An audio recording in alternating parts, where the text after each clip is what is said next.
the Bleeding Burgundy podcast. A Washington Can you bring me some water when you get an opportunity? It's not an emergency. for fans. With your hosts, Jesse Martin. You want to play rough? Okay. Say hello to my little friend. John Taylor. Quiet, numbskulls. I'm broadcasting. And Keith Gray. The King, your Majesty.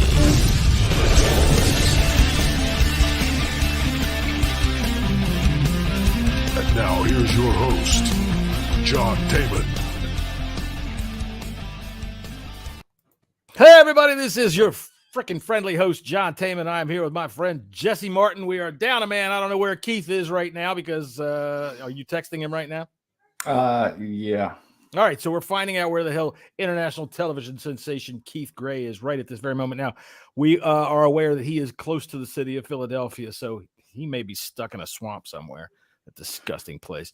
I feel bad for anybody who's just stuck up there right now. I know I made a mistake today, and I said that the show was at 4 o'clock on the scheduling, but I don't think that should have bothered anybody. I don't know what that's going to be a problem with, but anyway, so how are you doing here on Pregame? This is our first pregame show. How about that? Pregame. We got a pregame show going on here. Yeah. And Keith just said not getting home in time. Oh, so apparently he's held up somewhere with some sort of celebrity, thing. He's got the paparazzi out in front of him. He can't get to his car. Apparently. We're going to leave it at that. All right. Well, I guess we can open up really kind of just talking a little bit about yesterday, man. What did you think of yesterday's football? How'd you do yesterday? By the way? I don't want to talk about it. I am still the Buffalo Bills cost me a good chunk of change. Me too. It was a bad day. Bad day. It was such a bad day that I think that the best thing for me to do is pick the Eagles tonight and drop the points because that is guaranteed that the Commanders are going to win. That is guaranteed. My card was so red yesterday. I swear to God, it looked like a wedding on Game of Thrones. Yeah. If the Bills would have pulled that off, I would have had $1,300 extra in my pocket today. Put it to you that way. I wonder what I should do about this right here. Sorry, I'm thinking about things out loud right here. All right, so I guess tonight's not really going to go. We don't have really a whole lot to talk about. This is our pregame show, I suppose. But the game is tonight, so. It's funny just listening to I don't know. There's a feeling on social media, even some listening to podcasts and radio. There's more optimism than there really should be, to be honest with you. I don't think that we have a chance. I don't think unless a miracle happens and Taylor Heineke plays the best game of his life. And we again, there's no chance, and we just have not seen anything from him this year that will warrant us having any optimism on him playing a good game. And he's got to play good. He's got to play good 4 good quarters. It's not just 5 minutes of a football game, and that's what he's been doing. He's had 5 minutes of good play and 55 minutes of horrible shit play. Well, even when Carson Wentz was in, I would say our best offensive game against the Jaguars, we scored quick. We scored on like the second and third possession, and then we went dead until the middle of the fourth quarter, and then we scored 2 more times. So we've done this kind of all year long, man. And with Taylor Heineke, we've been lucky that the flurry has come in the fourth quarter in the 2 wins that he's gotten, so that we've been able to do that. Now, the thing is, we've seen him win big, gigantic, huge freaking games, or at least we've seen him come close to winning even bigger, huge, gigantic games against competition that he shouldn't even have been in the same stadium with. So anything's possible. Hope springs eternal. So, but that said, given my proclivity for picks this week and last week, I'm going to go ahead and say this is the Eagles in a landslide because I think that gives us our best chance.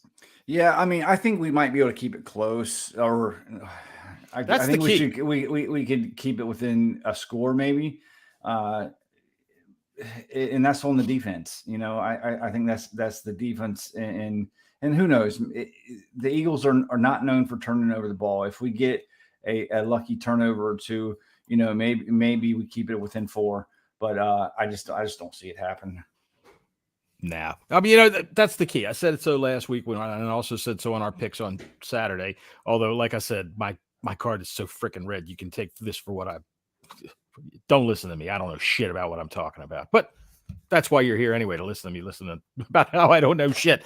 If we can keep them to 24, that's the key, I think, right there. I don't know that we can score more than 24, but I think that's got to be right now with the defense as playing as well as it is and the Eagles as well as they play. 24 has got to be the goal. All right. You got to be realistic about what it should be. You can say, all day long, we should hold them to 17, but that's going to be real hard. Hold them to 24. But that's what 21. I don't know. In this day and age, I think 23 is the new 17. I think what did Joe Gibbs say? If you hold a team to 17 points, you should win the game. Yes. Well, it's not like that no more. This is it's an offensive league now, and sure. I think it's more along the lines. If you can hold a team to like 23 points, you should be able to score 24. You should be able to score 24. For us, 17 that's still one. We should be able to win if we get to our average of 18.3. So that's what. Yeah, like I said. So I guess we're right along the same lines there. 24 is what I think. If we can get a hold of them to 24, then we've got a shot.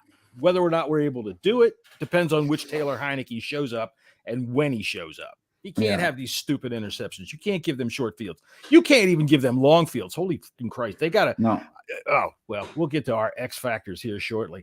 And another thing that's kind of going on our side is on the offensive side of the ball. They haven't been running the ball as good as they've wanted to and as good as they've have earlier this season. And that's their bread and butter. If we can, stop the run, which is what we're good at on defense, limit them in the run game and focus on, those two hot shot wide receivers that they have. And their big bad tight end. Who knows? And on the flip side of that, run the ball. I think the Texans, I think they surprised the Eagles a little bit last week. Damian Pierce is a hell of a running back. If Scott Turner can stick with the run, and be able to open up the pass, we could keep it close. It's got to be run effectively. That's the thing. You can stick with the run all day long, and I'm all for that. But if we're not getting to 3 yards a carry like we haven't been getting to 3 yards a carry, it's just not going to help us. Brian Robinson, you need to run like Damian Pierce. And I don't mean you're taller, but dude, get down behind your pads, man. Start pushing these guys. He's too tippy toe for my taste. But then again, I think it's tough. Norwell is getting shoved back in his face. He's getting Trey Turner shoved back in his face. So I asked this on social media this week and was roundly told, shut up. Actually, that's not true. A couple people did, but Chris Paul. All right, why can't we see Chris Paul? Why can't we see Chris Paul tonight? Look, there's my fingers. This is how intense I am about Chris Paul. If Trey Turner stinks tonight and Sadiq Charles isn't ready to go, I want to see Chris Paul. I think from what I understand is there is a slight chance that we might see Cosme move inside to the guard position this evening. Listening to John Keim, Bram Weinstein, listening to the guy from I don't know why I can't think of Mike from Richmond Times Dispatch. They've said this week that, and they were talking about Brian Robinson in the offensive line, and it's not that Brian Robinson isn't seeing the holes; it's the holes are being closed too soon. Can't run through them, and that's that right there is on the offensive line. So to your point, seeing Chris Paul, I think that's a good idea. I think we need to try something because it's obviously these interior offensive linemen are not holding their blocks. They're not getting. They're not giving. They're not giving the running backs a chance to hit the hole. Right. So they're just. I agree with you. Smacked in the face. I agree with you. Right. They need to try something. It's not even so much. One thing I would like to see is a little bit more of what I saw from Robinson in the preseason, because in the preseason, granted, pre-shooting, it wasn't like there was always a hole there. He got down in behind his pads. He'd elbow behind these dudes, and he would get into a crease, and he'd get himself through there, usually a little bit of strength, and he would push some of those guards along with him. And granted, that's against much more inferior competition playing in a practice game for sure. But his running style seemed to be a bit different. But look, when I said earlier that if you can't pass block, then start trying to run the ball, because if you got guys that can't go backwards, let them go forwards, let them deliver the blow. But they can't do that either, for Pete's sake. They stand up there like this, and if they you get can't smacked run right block, in the face. I mean, if you can't pass block and you can't run block, you can't block. What the hell can you do? You know, if you ain't doing jack shit, nothing, man. So I mean, I feel for the players, and this is a reason why. And I understand people's frustrations with Scott Turner. I'm frustrated with Scott Turner, and I've been having his back for the past couple of years now. And I kind of feel like, is he getting too much of the blame, or is he kind of stuck between a rock and a hard place with what he can call? I don't know that yet, because one, we haven't had a really good offensive line, especially this season, and two, the quarterbacks that we've had is just, I mean, yeah, I know. Damn, you know what I mean? I know, but, it's hard to be able to. All right, well, you need to run the ball more. Okay, let's run the ball more.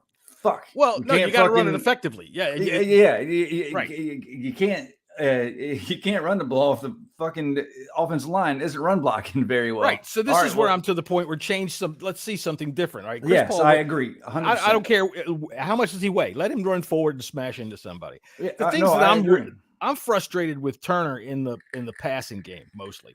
And it's the reason why is because, we see the limitations, especially with the interior linemen. And with Taylor Heineke, last week he gets passes batted back in his face like they're going out of style. So move the pocket. Let Trey Turner get from the outside where he's getting run over on the inside, and let him go out there and block a linebacker or block a cornerback or a safety or something, and let Taylor Heineke get a little breathing room, maybe a throwing lane that he can see through, and throw the ball. Something like that. And I understand where you're coming from. It's just tough when he's getting pancaked at the line and he's not going to be able to reach the second level. Christ, I know. It's second level. And that's why I think it's easy to blame Scott Turner. And yes, some of the play calls are goddamn. Are you fucking serious? Yeah, we got to do tricky shit just to move the ball. But some things that I see, and just like last week, I mean. They did a trick play, a flea flicker to John Bates, and it was a good play call. It was a good play. He was wide fucking open, and goddamn Taylor Heineke threw it to goddamn Germany. I mean, it's all right. Did you see Kirk Cousins' interception yesterday? He just threw it right to that guy. And there's a lot of plays like that. You have Logan Thomas that just lays out for him. He's wide open by fucking 20 goddamn yards. I texted to Keith because he sits down near the field, and I said, "Watch out! Those balls are coming in hot, man. Look out!" So we don't know hit the receivers. And it's another thing why I defend Turner just a little bit. If Taylor makes those plays, maybe he's got something lined up, to that will, if those throws are on target. You just don't. I can't fault Turner 100%, like a lot of people, just because it's his head on the block. What he has to work with. I mean, I don't know what the fuck to do. I mean, seriously. Here's the thing. What I think is this. Okay, he's had this to work with now for over a year. All right, this is not Taylor Heineke's first rodeo.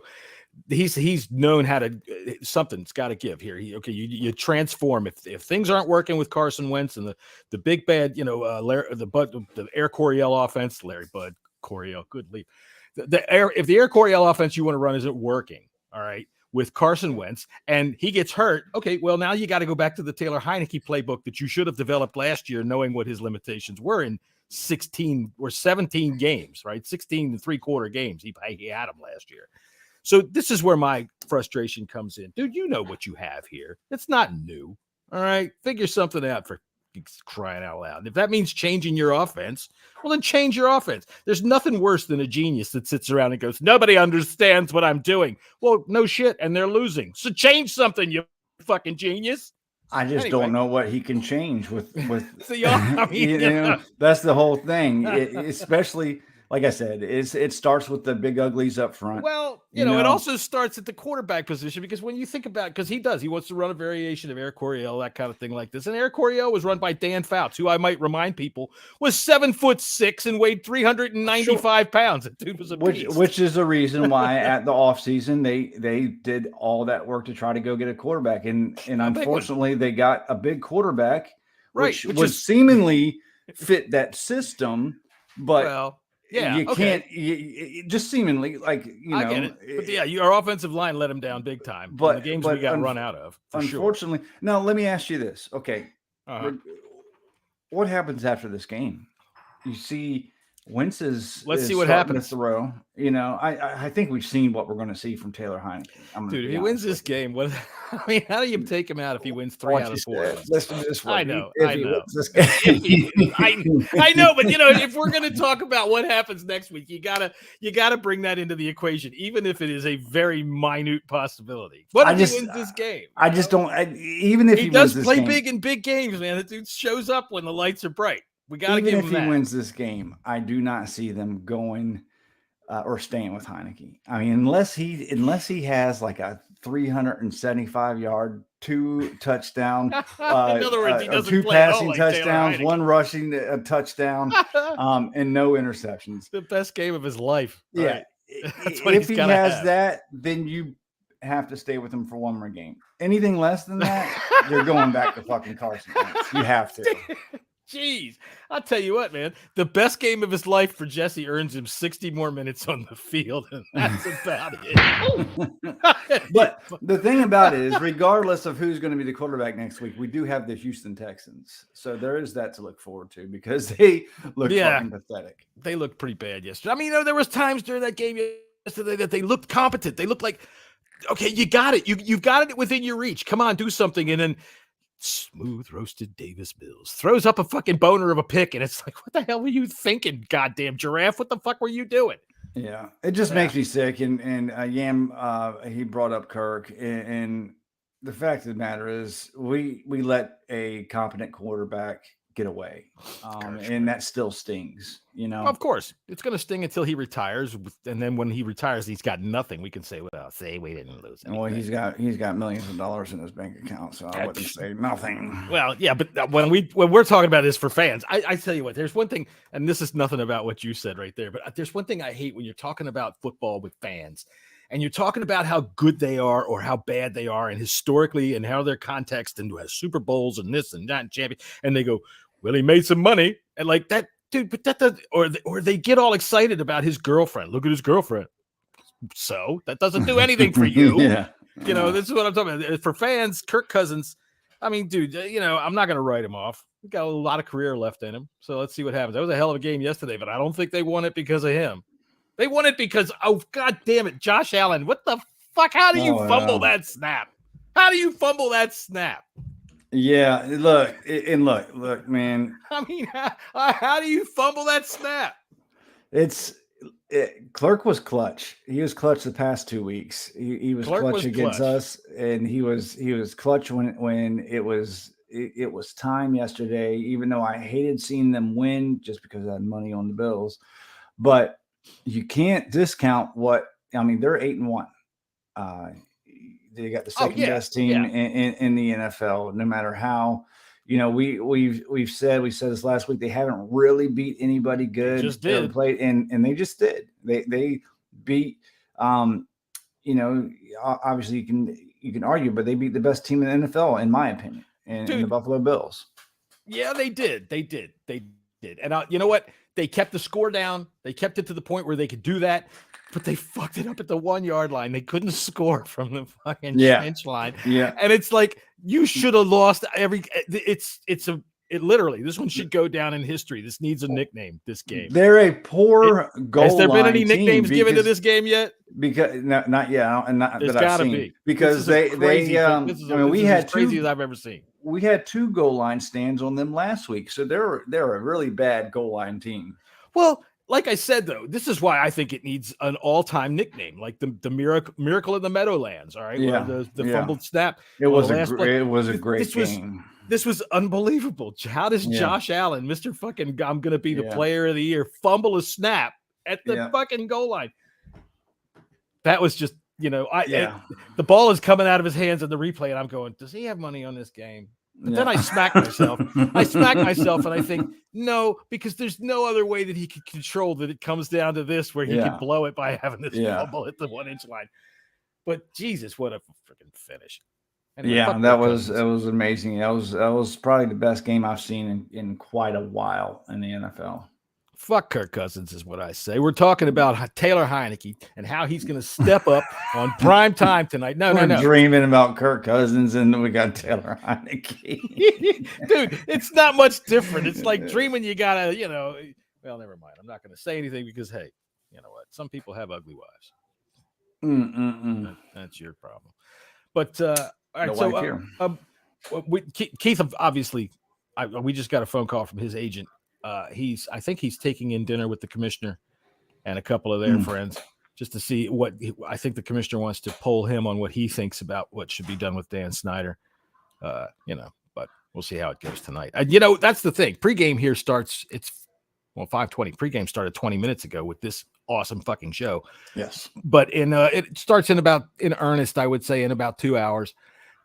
Or hour and a half. And I would guarantee you that of the next 2 hours on any channel that you watch, it's going to be an hour and a half about the Eagles, 25 minutes about Dan Snyder, 5 minutes about the Redskins defensive line, or the Commanders defensive line. Are 100% correct there. And that's it. They might spend 10 seconds showing you Taylor Heineke diving at the pylon and go, this guy's got moxie. And then, even, what was it, the Bears game? Our last primetime game. I mean, it was all about the Bears and the rest of the NFL. They spent like 5 minutes on the Washington Commanders. Well, not only that, but it was all about it was about the Bears. When the Packers lost to us, it was about the Packers. It was when we So that's fine. We can stay under the radar. We don't deserve it until we earn it. But if by chance a miracle happens tonight and we win, it will be all about the Eagles and how they lost it. Eagles? Yeah, that's right. What does this mean for the Eagles? Yeah, I'll tell you what. I had something that I was going to say, but I'll be goddamned if I remember what it was. That's just how it goes when you get old, and you being pushing 40 now. You'll be feeling that pretty soon. Push past 40 there, Bubba. That's what I heard. Anyway, so tonight we've already established that neither one of us actually think that we have a chance in this game, but we might as well break down how we could have a chance if we do. You said Taylor Heineke has to have the best game of his life. Yeah. And I agree. He can't turn the ball over. No whoopsie doodle interceptions. Well, look, it's two things have to happen for us to win. One, Taylor Heineke has to have the best game of his life. And two, this offensive line has to have the best game of their life. Got a chance. That's right. Offensive line has to play great. Feed Terry as much as you can. Feed Samuel as much as you can. You just got to keep the ball off as much as you can. All right. We've got to be able to first downs. We cannot rely on playing the punt game with fucking Tressway. I don't want to see Tressway more than 2 or 3 times tonight. If we do, we're having problems because they're capable of scoring from anywhere on the field. Defensively, I think a big key is St. Juste. St. Juste step up. He's going to be – I would think if you're smart, you have him going one-on-one with their big boy over there. Oh, fuck. Every time I start to think of a name, I forget his goddamn name. A.J. Brown. Thank you very much. I could have told you A.J. Brown 23 out of 24 hours today until I'm sitting here actually talking to people on the freaking microphone and I can't remember his name.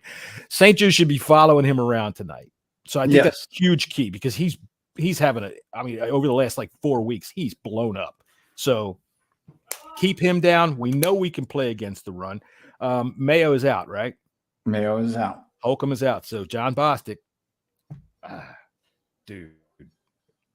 Hey, he made a play last week. He made a play last week. He made a play last week. That's right. Play. He made a play. I guess he made more than one play. We just saw his name in that one play. Look, we just need to keep their run game down, keep Jalen Hurts fucking confined to the goddamn pocket, and keep the coverage up downfield. I know it sounds like, you got to play the best you possibly can against these guys in every phase, and you do. It's so cheesy and corny and cliche to say these things, but you do. Look, I'm old, right? We've established that.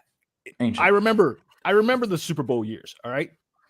This team, the Eagles, they look like the 91 Redskins. They look like a team that's destined to go deep Super Bowl, I would say.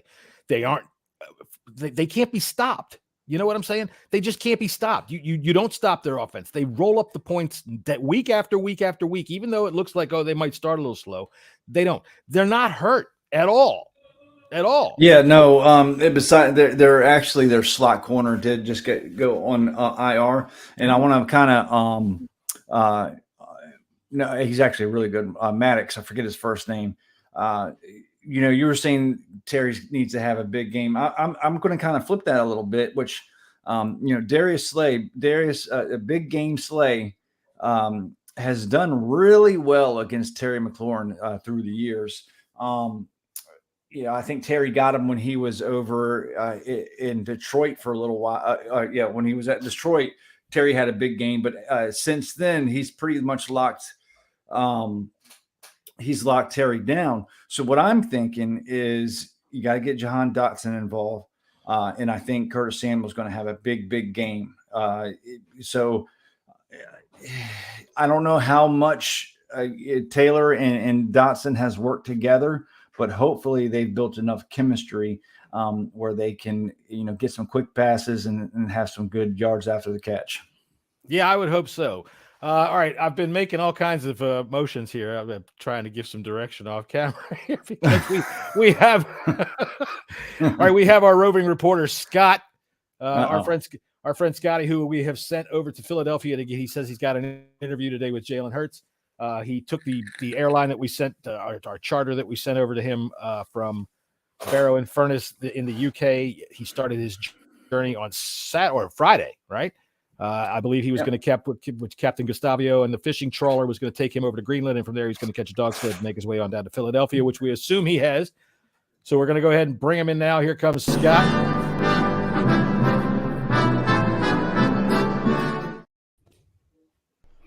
Scott. Sounding, fellas. All right. All right. How you doing there, Scott? What's you working with there? What's going on? Are you in Philly? No, I am not. I am stuck on this frigging fishing trawler. I've been on here for over 14 hours now, and it's just I've lost my glasses. They've gone overboard feeding the fish. I've got enough. I just keep getting offered boxes of frozen fish for food. All right. So did you not get to the destination where we were supposed to send you down into Greenland? There was a fishing village we were going to send you down to. I believe it was called Whale Blubber Greenland. Well, apparently this is going to Nuke. And firstly, I want to talk to Keith, but he's not on. I can see that. No. Keith, I can just about see it because I've lost my glasses. But yeah, it's been one of them trips. Yeah, I got off that plane, and there was some. Keith dipped out for a reason. Oh, right. I think he's down talking to the finance company to find out why your tickets are better be sort my expenses out. Anyway, I got on that plane, and my God, you were right, John. My arsehole was like a 50p, 20p. I couldn't believe it. It was like have to explain that for our. Honestly, 20p. There was a lady on there, and she kept saying to me, I thought it was the air hostess, but apparently it wasn't. She kept saying, you like, and I said, well, no, I don't like this flight. And then she said, you buy, and I said, well, no, because Keith's already bought this from a yard sale. Right. Anyway, I got on the HMS Hairy Agnes as requested. Right, the Hairy and I've been Agnes, stuck on here with Yuri, who's one of the deckhands. Hang on one second. Yuri, no, you can't say hello to your wife. I've got 11 listeners here, and what people who are watching. Leave me alone. 11 listeners. Honestly, I tell you what, right? I'm so annoyed. I had this all singing, all dancing, I can hear the sea shanties are going on down there. It's just So is the boat broken down or something? I think so. I don't know what it's doing. It's been stopped. It's been started. They just keep putting pounds and pounds and tons of fish on here. I've got no idea what's going on. They're wanting me to work. I'm freezing. It's cold. Scott's been shanghaied by Captain Gustavio. Definitely. I don't know what's going on here. I had Hairy Agnes. I had this all singing, all dancing interview with Jalen Hurts where I was going to say to him, look, my first question was, what's it like having a 300-pound man fall on you? And that's not including the defense. That's just fat Philadelphia fans at FedEx Field. But anyway, it's been one of them days, boys. And hang on, what's he saying? Apparently, we're going into this port called Nuke. in Greenland. And right. I think I might make, I don't know, the 2-minute warning of the fourth quarter. Who knows? But what's he saying now? Hang on. Finland. We're talking about Finland. This is going to Greenland. What? Oh, for fuck's sake, boys. This is just it. No, never again. Never again. Just send me on a plane to Houston. At least I know I'm going to get there. This has just been an absolute nightmare. Well, we saw the plane that you flew all the way from Barrow and Furnace all the way to Orkney on Pie, and I was afraid that might not make it. Frankly, I don't know if we could get you to Houston, but we'll do our best. Hopefully, we'll get you at least back. Now, John. I know the shanties have been going on. It sounds like a rockin' town. You'll have some fun at least. All right, so we're going to try to get you back home at least for the week, and next week we're going to get you down to Houston. Sorry about that. I haven't got my sea legs. It just keeps rocking forward. Oh, God. All right, well, we're going to let you go get yourself all cleaned up there, Scotty. So give us your thoughts on the game before you go. Yeah, my thoughts on the game, Jesse, is there's 2 Opes. There's Bob Ope and no Ope, and as we know, Bob Ope's dead. So that leaves it not to be desired, does it? So, yeah. Damn, pulling out a Bob Hope joke for everybody who's under the age of 60 who used to be a comedian in World War II. So Eagles 70, Commanders 3. Did you say 17 or 70? 7-0. Oh, Jesus. No. Realistically, I'll go for a 30-odd points to 6. 30 to 6 Eagles? Yeah. All right, good. It looks like you're going to be stuck there for a bit. And since Keith didn't show up, if you want to hang out with us for a little bit, you're more than welcome to. But if you want to go find a cubby to try to stay warm, we definitely understand. Yeah, I think I might get out of here, boys. To be fair, I don't know what's happening, but it's not been a good trip, that's for sure. He was puking sardines there. That's not Woof. Well, at least the fish are being well fed, unlike me. We told you to stick with the ramen, man. Well, yeah, exactly. That's it. You were right. No glasses. What's going on? And I'm freezing cold. All right, well, we'll talk to you probably today is Monday. It's kind of weird, man. We haven't played football yet. I'm not used to Monday Night Football. I don't really care for it because we always lose, so I don't ever think about it. So hopefully we're going to get past that trend tonight, and we'll see you, Scott. We'll talk to you on Friday, and we'll see about getting you to Houston. Take care, boys. Thanks for your time. All right, have a good time tonight in downtown Nuke. Good stuff. I've told you, no. All right, well, there he goes. There's Scott. Scott's I guess I got to turn off the sea shanties. There we go. There's a audio glitch or something. Jeez, there goes the third wall, and the fourth wall. Pulled that down. My fault. That was ridiculous. You ever been to the link? No, I've never been to the link. Never been to the link. I want to go to the link. No, really? I do. I want to one day. I don't think I would dress in any other. I wouldn't wear anything like Redskin gear or anything like that. But because they do treat opposing fans like doo-doo there. But I heard it's a great venue. I've heard that they do that and all that sort of thing like that, but I'm firmly convinced if you act like an asshole, you're going to find the assholes in the crowd. Most of the time people are going to, but not always, but most of the time, that's just the way it is. And there's nothing I hate more than the fucking fights in the stadium. God damn it. Hold your liquor, you goddamn fucking juveniles. I hate that shit, especially when it's like somebody my age with his pants falling down, getting in a fucking fist fight where he's throwing fists that wouldn't hurt anything. And, it's 2 big fat guys that are my age that are fighting. And it's like, God damn it. Hold your liquor. What's the matter with you? Can't you drink? I just sent you a tweet, and this is way off topic, but okay. Let me see what the fuck? Where the hell did Scott go? I saw him a minute ago. Oh, no. I don't get it. What is wrong with people? What did you send me? Hang on a second. I sent you. I just tagged you.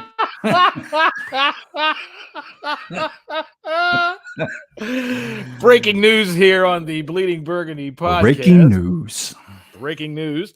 A man gets jump rope stuck in his bladder after shoving it into his penis. Holy shit. I don't know what's wrong with people. What the fuck is wrong with people? I really don't know what that answer is, dude. And I really have no idea why anybody would even think about doing such a thing. And dude, a jump rope is about 6.5, 7 feet long. Probably no, it's probably about 15 feet long. You got to roll this thing up. I mean, it's like why? Here's the thing. I'm glad he waited till after the election to do this because I didn't want to hear from all of the stupid ass fucking screaming memes for the however long it took.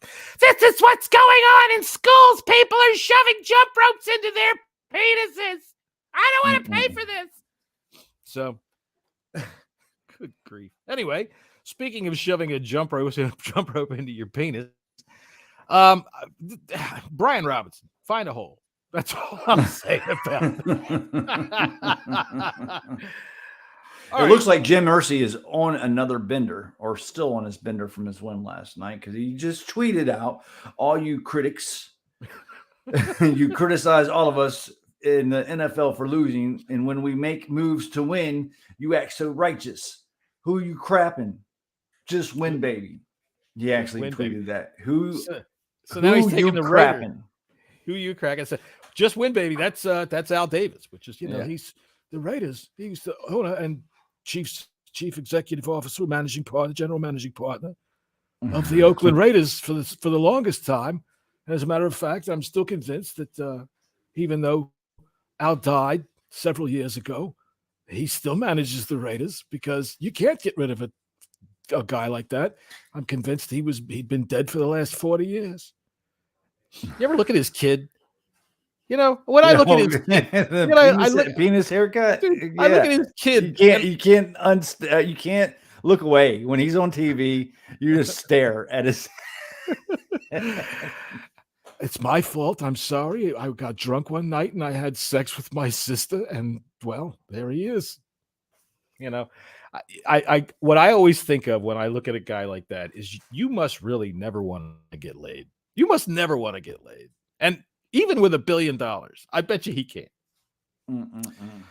All right. Those are the things that we think about here on the Bleeding Burgundy podcast, ladies and gentlemen. So let's do some X Factors. What do we got? Some X Factors for this week. X Factors. Yeah, it's not as fun when Keith isn't here. He's the zing behind the whole thing. All right. So offensive X Factor. Go ahead. Offensive X Factor. I am going to go Curtis Samuel. I think they're going to focus on Terry McLaurin. He's the big weapon on our offense. And if Heineke can and Scott Turner, and I'm going to kind of lump John Dotson in this as well. If they can get them two involved in a short game and maybe one of them can break one. Okay. All right. I'm going to go ahead with Antonio Gibson as my X Factor for the game tonight, because I think he can be. He can do it all, and I think that he can have a big game. He could really have a big game, and if he does, that bodes well for us. So I'm going to go ahead and say he is my X Factor tonight. Antonio Gibson will make life easier for Taylor Heineke. All right. So that was pretty easy. How about your defense X Factor? Your X Factor. Defensive X Factor is going to be, again, Benjamin St-Juste. He's got to lock down A.J. Brown. This is a little bit different receiver than Jefferson from last week. Although Jefferson did go over 100 yards and score a touchdown, he did pretty well against him. A.J. Brown's a lot more physical. But so is St-Juste. St-Juste is a physical long corner. And I think this is going to be a good battle all game long. And if St-Juste can limit him to, say 60 yards or somewhere around there, I think gives him a fighting chance. If he can, we said this a couple of times. Jefferson had 100 yards, but they were spread out. Other than that first drive, he was, it was largely just whatever. Yeah. If they can do that to him again and kind of take him out of the game while you say you're not going to stop him, but you might be able to say that, okay, you can spin your wheels for a long time for a lot of yards. And that was about it. Because I'll tell you what, watching Jefferson yesterday, he sure as hell is a physical receiver. That dude made a hell of a catch down the 2-yard line. Did you see that shit? I think that catch is better than the Odell Beckham catch. Man, there was some incredible football yesterday. That's for damn sure. But I think he's very physical. He had a couple of plays yesterday where he busted over the middle and ran through a few tackles that I thought were pretty powerful as well. But go ahead. I'm sorry. No, go ahead. No. I was just going to say, St. Jude's having big. I don't think the Eagles are going to beat us on the ground. I think where they're going to beat us, and they beat us last time we played them, and they've beaten teams before. Is through the air. So, if St. Jude's can lock down that half the field, or at least hopefully he's going to travel with A.J. Brown, then it's going to be up to Fuller, which did not have a bad game last week. He had his best game since he's been back. To deal with Devontae Smith, which is no easy task whatsoever. Hell no, especially with Fuller. Fuller's not the fastest guy, and Smith is just about close to being the fastest guy. So maybe Rashawn Wild Goose plays a little part in that. We'll see what Bobby McCain can bring to the table. But my defensive X Factor is going to be one of Keith's specials. I don't have a name, so I'm going to pick the whole defensive line. But I think that's what it is. You're going to need to see Payne and Allen crash that pocket right down on Jalen Hurts. You're going to have to see them smash it into his face. But you're also going to have to see F.A. Obata, who, dude, bite him one time. Just bite him once. I don't think it's going to bother Hurts if he bites him. Yeah, I don't think it would bother him. But I want to see Smith Williams, and I need to see Sweat contain him. Make sure he doesn't get away. Make sure he doesn't get out of way when you come smashing that pocket in his face. Keep him contained in that thing and start to make life hard for him. Make him throw backpedaling. That's what you want to do. So that's my X factor. We need a perfect game tonight. Period. We need a big play out of special teams. 4 quarters. I want a big play out of special teams, whether it's a block punt. I want to see something be aggressive. You got to throw it out there, man. This is the best team in the NFL, maybe right now. I mean, we just saw the Bills. They didn't, I always say Bills have lost 2 in a row, and I still think they're the best team in the NFL. They can be, but they can have a day like they had yesterday where the Vikings gave them all they could handle and won on a miracle because they fucked it up. I can't believe. How do you fumble that ball? How you fumble that ball is when he's ready to snap the ball. You're going, I better not fumble. Fuck. Yeah. That's how you fumble that ball. So let's hope Jalen Hurts has a night like that where he can't stop fumbling that ball. There you go. All right, you got a score prediction? Yes, I got Eagles 32, the Commanders 24. 24 is not bad for us. I got it at 28-17. Eagles are going to win. So that's the way I see it. And I would guess I will see you on Friday. We're not going to be back tomorrow to talk about another, about whether we win or lose. I mean, unless we win and we get all ecstatic and whatnot, and Keith calls me up and says, let's do a show. By the way, we do have a new character. I just want to show everybody when he's going to come on here. Do you have a question possibly to ask for? Hey, how you doing there? Hey, what's going on there, Jesse? It's Tom Lavero coming here to talk to you people on the Bleeding Burgundy podcast. Thom, it's nice to see you. No, you can't see me. But you see this big head that's just sitting on top of this massive body. When's the last time you watched yourself pee? Watch my. I tell you something, Tom. Jesse, I tell you, I gotta install a special set of mirrors in the bathroom around the commode there, so I can make sure I don't get any on my sweatpants.